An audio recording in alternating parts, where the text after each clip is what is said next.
ओम शांति। 25 अक्टूबर 2023। बाबा के महावाक्य। मीठे बच्चे, तुम बेहद के बाप को याद करो। इसमें ही ज्ञान, भक्ति और वैराग्य तीनों समाया हुआ है। यह है नई पढ़ाई। प्रश्न: संगम पर ज्ञान और योग के साथ साथ भक्ति भी चलती है, कैसे? उत्तर: वास्तव में योग को भक्ति भी कह सकते हैं, क्योंकि तुम बच्चे अव्यभिचारी याद में रहते हो।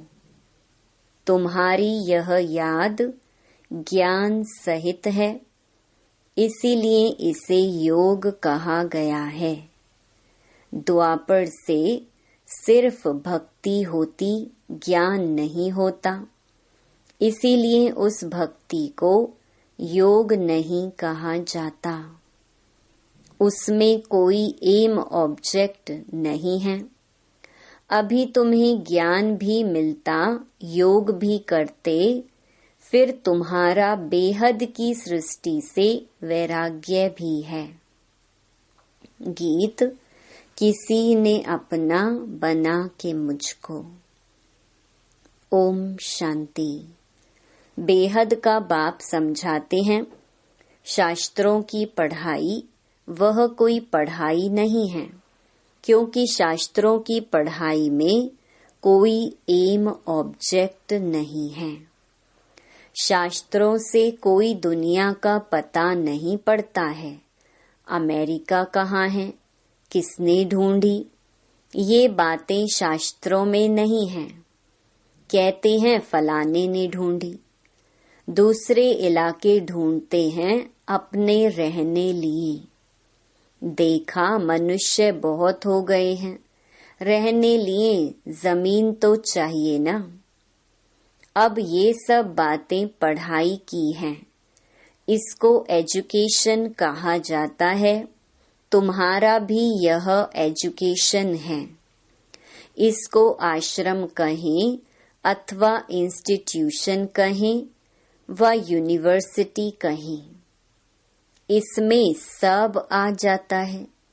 उस पढ़ाई के नक्शे आदि और हैं।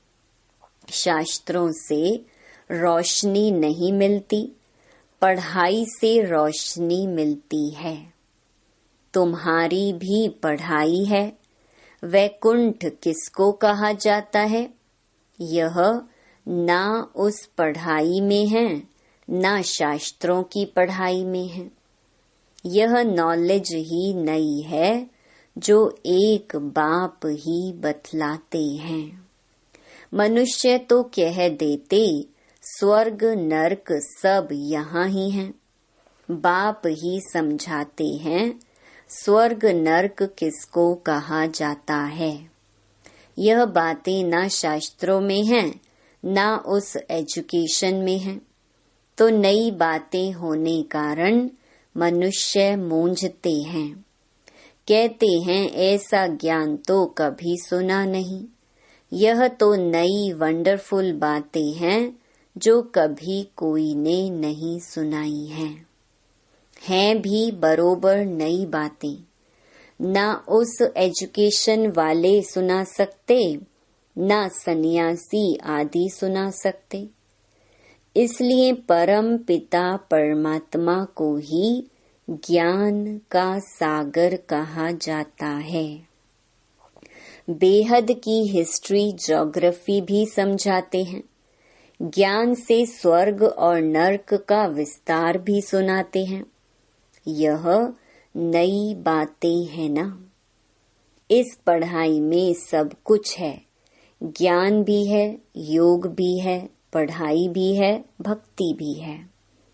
योग को भक्ति भी कह सकते हैं, क्योंकि एक के साथ योग लगाना, उनको याद करना होता है। वह भक्त लोग भी याद करते हैं, पूजा करते हैं, गाते हैं। वह भक्ति करना कोई योग नहीं कहेंगे। समझो, जैसे मीरा थी, श्री कृष्ण के साथ योग लगाती थी, उनको याद करती थी, परंतु उसको भक्ति कहा जाता। उनकी बुद्धि में कोई एम ऑब्जेक्ट नहीं है। इसको ज्ञान भी कहते, भक्ति भी कहते। योग लगाते हैं, एक को याद करते हैं। सतयुग में न भक्ति होती न ज्ञान। संगम पर ज्ञान और भक्ति दोनों ही हैं, और द्वापर से लेकर सिर्फ भक्ति चलती आई है। किसको याद करना, उसको भक्ति कहते। यहाँ यह ज्ञान भी है, योग भी है, भक्ति भी है। समझ सकते हैं, वह सिर्फ भक्त हैं, तत्व से योग लगाते हैं, परंतु उनका है अनेकों से योग, इसलिए उनको भक्त कहते। तुम्हारा यह है अव्यभिचारी योग। यह ज्ञान सागर खुद बैठ पढ़ाते हैं। उनसे योग लगाना होता है। वह तो आत्मा को ही नहीं जानते, हम तो जानते हैं। परम पिता परमात्मा बाप के साथ बुद्धि योग लगाने से हम बाप के पास चले जाएंगे। वह हनुमान को याद करते हैं तो उनका साक्षात्कार हो जाता, उनको व्यभिचारी कहा जाता। यह है अव्यभिचारी योग। सिर्फ एक बाप को याद करना है तो इसमें ज्ञान, भक्ति, वैराग्य सब इकट्ठे हैं, और वह उन्हों का सब अलग अलग है। भक्ति अलग, ज्ञान भी सिर्फ शास्त्रों का है, वैराग्य भी हद का है। यहाँ बेहद की बात है।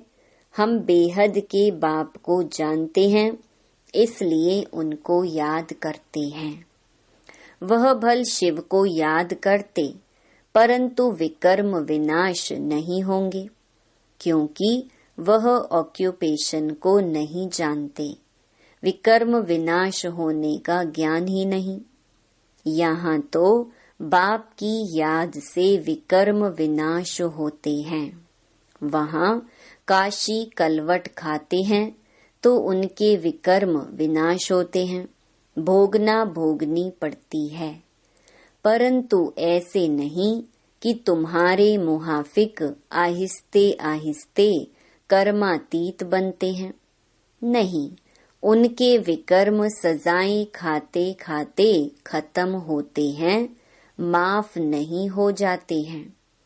तो यह पढ़ाई भी है, ज्ञान भी है, योग भी है, इसमें सब है। सिखलाने वाला एक ही बाप है। इनको आश्रम अथवा इंस्टीट्यूशन कहा जाता है। लिखा हुआ बड़ा अच्छा है। आगे ओम मंडली नाम रॉन्ग था, अभी समझ आई है। यह नाम बिल्कुल अच्छा है। कोई को भी समझा सकते हो कि ब्रह्मा कुमार तो तुम भी हो। बाप है सबका रचयिता, उनको पहले पहले सूक्ष्म वतन रचना है। ब्रह्मा, विष्णु, शंकर हैं सूक्ष्म वतन वासी। नई सृष्टि रचते हैं तो जरूर प्रजापिता ब्रह्मा चाहिए। सूक्ष्म वतन वाला तो यहाँ आ न सके, वह है संपूर्ण अव्यक्त। यहाँ तो साकार ब्रह्मा चाहिए ना, वह कहाँ से आए? मनुष्य इन बातों को समझ ना सके। चित्र तो है ना, ब्रह्मा से ब्राह्मण पैदा हुए, परंतु ब्रह्मा आए कहाँ से? फिर एडॉप्शन होती है। जैसे कोई राजा को बच्चा नहीं होता है तो एडॉप्ट करते हैं, बाप भी इनको एडॉप्ट करते हैं, फिर नाम बदलकर रखते हैं प्रजापिता ब्रह्मा। वह ऊपर वाला तो नीचे आ न सके, नीचे वाले को ऊपर जाना है। वह है अव्यक्त, यह है व्यक्त। तो इस रहस्य को भी अच्छी रीति समझना है, क्योंकि सबका प्रश्न उठता है। कहते हैं दादा को कभी ब्रह्मा, कभी भगवान, कभी श्री कृष्ण कहते हैं। अब इनको भगवान तो कहा नहीं जाता, बाकी ब्रह्मा और श्री कृष्ण को तो कह सकते हैं, क्योंकि श्री कृष्ण सुंदर से श्याम बनता है। तो जब रात है तब कहेंगे ब्रह्मा, जब दिन है तब कहेंगे श्री कृष्ण। श्री कृष्ण की आत्मा का अभी यह अंतिम जन्म है और यह श्री कृष्ण है आदि का जन्म। यह क्लियर कर लिखना पड़ी। 84 जन्म राधे कृष्ण के व लक्ष्मी नारायण के बताने पड़े। यहाँ फिर उनको एडॉप्ट करते हैं तो ब्रह्मा का दिन और ब्रह्मा की रात हो जाती, वही फिर लक्ष्मी नारायण का दिन और रात। उनकी वंशावली का भी ऐसे हुआ। तुम अब ब्राह्मण कुल के हो, फिर देवता कुल के बनेंगे, तो ब्रह्मा कुमार कुमारियों का भी दिन और रात हुआ ना। यह बड़ी समझने की बातें हैं। चित्रों में भी क्लियर है, नीचे तपस्या कर रहे हैं, अंतिम जन्म है। ब्रह्मा आए कहाँ से, किससे पैदा हो, तो ब्रह्मा को एडॉप्ट करते हैं, जैसे राजा एडॉप्ट करते हैं, फिर उनको राजकुमार कहते हैं, ट्रांसफर कर देते हैं, प्रिंस ऑफ फलाना। पहले तो प्रिंस नहीं था, राजा ने एडॉप्ट किया तो नाम डाला प्रिंस। यह रस्म रिवाज चलती आई है। बच्चों को यह बुद्धि में आना चाहिए, दुनिया नहीं जानती कि बाप कैसे पुरानी दुनिया का विनाश और नई दुनिया की स्थापना करते हैं। यह रोशनी तुम बच्चों को है, तुम्हारे में भी नंबरवार है। आगे चलकर छोटी छोटी बच्चियां भी बहुत तीखी होती जाएंगी, क्योंकि कुमारियां हैं। लिखा हुआ भी है कि कुमारियों द्वारा बाण मरवाए। कुमारियों का चमत्कार नंबर 1 में गया है। मम्मा भी कुमारी है, सबसे तीखी गई है। कहा जाता है डॉटर शोज मदर। मदर तो नहीं बैठ कोई से बात करेगी, यह माँ तो हो गई गुप्त, वह मम्मा है प्रत्यक्ष। तो तुम शक्तियों अथवा बच्चों का काम है माँ का शो करना। बहुत अच्छी अच्छी बच्चियां भी हैं जिनका पुरुषार्थ अच्छा चलता है। कौरव संप्रदाय में भी किन्हों के मुख्य नाम है ना, जो महारथी हैं। यहाँ भी महारथियों के नाम हैं। सबसे बड़ा है शिव बाबा, ऊंच ते ऊंच भगवान। उनका ऊंचा ठाव है। वास्तव में ठाव रहने का स्थान तो हम आत्माओं का भी ऊंच है।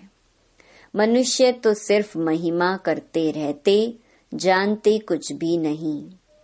हम आत्माएं भी वहाँ की रहने वाली हैं, परंतु हमको जन्म मरण में आकर पार्ट बजाना है। वह जन्म मरण में नहीं आते, पार्ट उनका भी है, परंतु कैसे है यह भी तुम जानते हो। अभी तुम बच्चे समझते हो यह शिव बाबा का रथ है। अश्व अथवा घोड़ा भी है, बाकी वह घोड़ा गाड़ी नहीं है। यह भी जो भूले हुए हैं, यह ड्रामा में नूंद है। आधा कल्प हम भी भूल में भटकते भटकते एकदम भटक जाते हैं। अभी रोशनी मिली है तो बहुत खबरदार हो पड़ी हैं। जानते हैं यह पुरानी दुनिया खत्म होनी है, हमको नष्टो मोहा बनना है।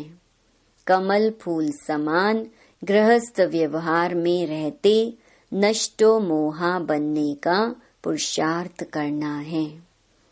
तोड़ तो सबसे निभाना है, साथ भी रहना है। यह भट्ठी भी बननी थी जैसे कल्प पहले बनी थी। अभी तो कहते हैं गृहस्थ व्यवहार में रह मेहनत करनी है। यहाँ घर बार छोड़ने की बात ही नहीं। हम तो घर में बैठे हैं ना, कितने बच्चे हैं, लौकिक भी थे ना, छोड़ा कुछ भी नहीं है। सन्यासी तो जंगल में चले जाते हैं, हम तो शहर में बैठे हैं, तो उनसे तोड़ निभाना है। बाप की रचना है, बाप कमाकर बच्चे को वर्षा देते हैं। पहले तो वर्षा देते हैं काम विकार का, फिर उनसे छुड़वाकर निर्विकारी बनाना बाप का ही काम है। ऐसे भी होते हैं, कहाँ बच्चे माँ बाप को ज्ञान देते हैं, कहाँ बाप बच्चों को ज्ञान देते हैं। यह है ही राजयोग, वह है हठ योग। आत्मा को नॉलेज मिलती है परमात्मा से। मैं ब्रह्मा राजाओं का राजा था, अब रंक बना हूँ, रंक से राव गाया हुआ है। बच्चे जानते हैं हम जो सूर्य वंशी थे अभी शूद्र वंशी बने हैं। यह भी समझाना पड़ता है, नरक और स्वर्ग अलग हैं। मनुष्य यह नहीं जानते। तुम्हारे में भी कितने बच्चे कुछ नहीं जानते, क्योंकि तकदीर में नहीं है तो पुरुषार्थ क्या करेंगे। किनकी तकदीर में कुछ नहीं है, किनकी तकदीर में सब कुछ है। तकदीर पुरुषार्थ कराती है, तकदीर नहीं है तो पुरुषार्थ क्या करेंगे। एक ही स्कूल है, चलता रहता है। कोई बच्चे आधा में गिर पड़ते हैं, कोई चलते चलते मर पड़ते। जन्म लेना और मरना बहुत होता है। यह नॉलेज कितनी वंडरफुल है। नॉलेज तो बहुत सहज है, बाकी कर्मातीत अवस्था को पाना, इसमें ही सारी मेहनत है। जब विकर्म विनाश हो तब तो उड़ सके। ध्यान से ज्ञान श्रेष्ठ है। ध्यान में माया के विघ्न बहुत पड़ते हैं, इसलिए ध्यान से ज्ञान अच्छा है। ऐसे नहीं कि योग से ज्ञान अच्छा। ध्यान के लिए कहा जाता है, ध्यान में जाने वाले आज हैं नहीं। योग में तो कमाई होती है, विकर्म विनाश होते हैं। ध्यान में कोई कमाई नहीं है, योग और ज्ञान में कमाई है। ज्ञान और योग बिगर हेल्दी वेल्दी बन नहीं सकते। फिर यह घूमने फिरने की एक आदत पड़ जाती है, यह भी ठीक नहीं। ध्यान नुकसान बहुत करता है। ज्ञान भी है सेकंड का, योग कोई सेकंड का नहीं है। जहाँ जीना है वहाँ योग लगाते रहना है। ज्ञान तो सहज है, बाकी एवर हेल्दी निरोगी बनना, इसमें मेहनत है। सवेरे उठकर याद में बैठने में भी विघ्न बहुत पड़ते हैं। पॉइंट्स निकालते हैं तो भी बुद्धि कहाँ की कहाँ चली जाती है। सबसे जास्ती तूफान तो पहले नंबर वाले को आएंगे ना। शिव बाबा को तो नहीं आ सकते। बाबा हमेशा समझाते रहते हैं, तूफान तो बहुत आएंगे। जितना याद में रहने की कोशिश करेंगे उतना तूफान बहुत आएंगे। उनसे डरना नहीं है, याद में रहना है, स्थिर होना है। तूफान कोई हिला न सके, यह अंत की अवस्था है। यह है रूहानी रेस। शिव बाबा को याद करते रहो, यह भी समझने की और धारण करने की बातें हैं। धन दान नहीं करेंगे तो धारणा नहीं होगी। पुरुषार्थ करना चाहिए। 2 बाप की पॉइंट किसको समझाना बहुत इजी है। यह भी तुम ही जानते हो। बाप 21 जन्मों का वर्षा देते हैं। तुम कहेंगे इन लक्ष्मी नारायण को बाप से 21 जन्मों का वर्षा मिला है। बाप ने उनको राजयोग सिखलाया और कोई मुख से कह ना सके कि उन्हें भगवान ने यह वर्षा दिया है। दुनिया में कोई किस बात में खुश रहते। तुम जिस बात में खुश हो उसको कोई नहीं जानते। मनुष्य तो अल्पकाल क्षण भंगुर के लिए खुशी मनाते हैं। तुम हो सच्चे ब्राह्मण कुलभूषण, जो योगी और ज्ञानी हो। तुम्हारे इस अतीन्द्रिय सुख की खुशी को और कोई जान नहीं सकते। वह तो क्या क्या माथा मारते रहते हैं, मून पर जाने का पुरुषार्थ करते हैं, बहुत डिफिकल्ट मेहनत करते हैं। उन सब की मेहनत बर्बाद हो जानी है। तुम बिना कोई तकलीफ के ऐसी जगह जाने का पुरुषार्थ करते हो जहाँ और कोई जा न सके। एकदम ऊंच ते ऊंच परम धाम में जाते हो। अच्छा, मीठे मीठे सिकिलधे बच्चों प्रति माता पिता बाप दादा का याद प्यार और गुड मॉर्निंग। रूहानी बाप की रूहानी बच्चों को नमस्ते।